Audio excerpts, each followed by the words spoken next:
I discovered that if I pretended to be blind, I could sit outside the temple and beg openly, even receive a free apartment from the government. That day, just like any other, I went to play the piano for the wife of a wealthy man. When she opened the door, I could feel that she didn't want me to come in. But since I had already taken her husband's deposit, she eventually let me in. Not long after I started playing, I smelled something strange. Following the scent, I found a dead body in the living room. Then I finally understood why she hadn't wanted to let me in. At first, I pretended to stay calm and casually said I needed to use the bathroom. As I walked through the living room, I intentionally stepped into some water on the floor so I would look more like a real blind person.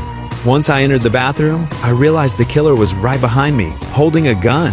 I held my breath and tried not to make any movement that could expose me. Fortunately, he didn't suspect anything. When I passed the living room again, I saw the face of the dead man. Clearly, it was the wealthy man who had hired me. I forced myself to stay calm and went back to the piano to continue playing.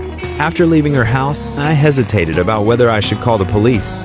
The man had been known for his generosity and always tipped me whenever he hired me. In the end, I went to the police station and said I wanted to report a case. But before I could finish speaking, I saw the man who had been hiding in the bathroom. He was wearing a police uniform. I froze. He was the chief of police. Luckily, I reacted quickly and changed my story immediately, saying that my cat had been killed. The chief's eyes were cold as a knife. He had just killed a man, and now the only witness was sitting right in front of him. He clearly suspected that I wasn't really blind. He insisted on taking me home himself.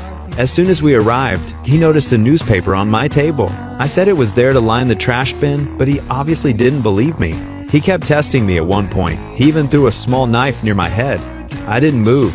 Fortunately, he didn't see through my act. The next day, the rich man's body was found floating by the river. His wife cried bitterly during the interview.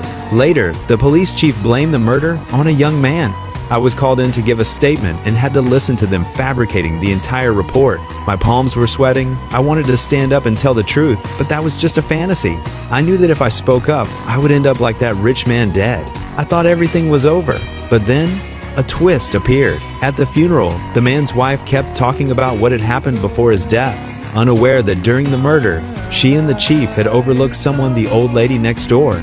After the funeral, that old lady went to the police and said the rich man's wife was lying. When the wife found out, she went to the old lady's house and knocked on her door. At that time, I happened to have been hired by the rich man's daughter as her private tutor. When the elevator doors opened, I saw with my own eyes the rich man's wife pushing the old lady down the stairs.